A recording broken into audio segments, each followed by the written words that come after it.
지금 전세값 상승률이 48%쯤 됩니다. 다시 말해서 전세값이 50%가 올랐다는 것이죠. 1억짜리 전세가 1억 5천, 4억짜리 전세가 6억으로 올랐다는 거예요. 그래서 모든 주택에 대해서 78개월 동안 모든 주택의 평균을 내보니까 50%쯤 올랐어요. 그런데 조금 더 많이 올라간 서울시내 주요 핵심 단지들이 있죠.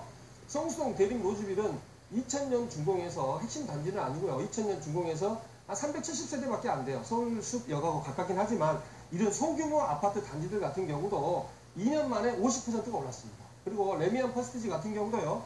2년 만에 45%가 올랐죠.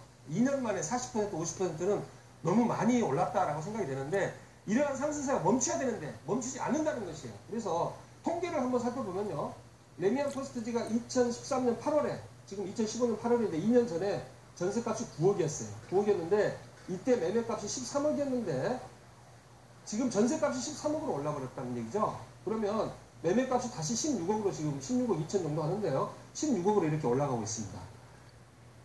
이 잠실 리센지 같은 경우도 마찬가지고요. 삼성동 힐스테이트 같은 경우도 한 40%에서 50%씩 이렇게 다 올랐고요. 광진구 현대아파트도 한 30% 올랐는데 30%에서 50%쯤 2년 동안에 다 올라갔다는 것이죠. 전세가. 서울시내 전체적으로 주요 단지들이. 따라서 앞으로 2년 후의 모습은 어떻게 될 것이냐.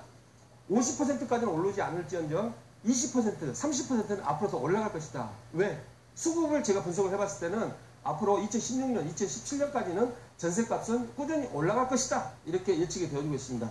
지금 서울의 전세값 상승률을 한번 보면요. 0.75%인데 원래 7월달 같은 경우는 비수기예요. 7월달, 8월달이 여름이기 때문에 비수기인데 오히려 성수기 때보다 전세값이 지금 더 올라가고 있어요. 더 올라가고 있는데 9월, 10월, 11월에 되면은 상당히 오름폭이 심화될 것이다. 그 이유는 한 단지에 대기자가 20명이에요. 20명인데 집은 한 세대에서 두 세대밖에 나오지 않는데 대기자가 20명이라는 것은 그만큼 전세값이 생각보다 많이 상승할 것이다.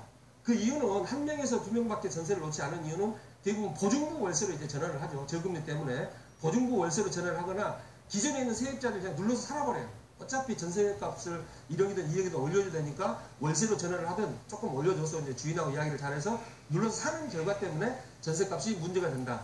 이러한 이유를 한번 살펴보면요.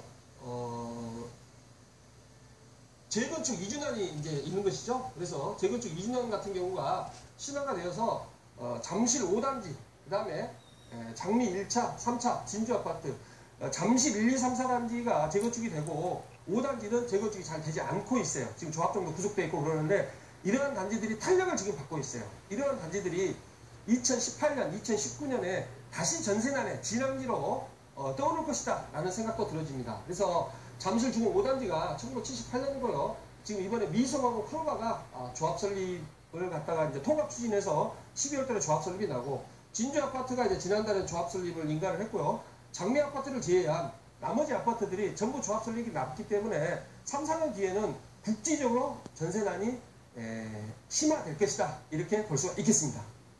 네, 이번 주 이슈 쭉 살펴드렸는데요. 정말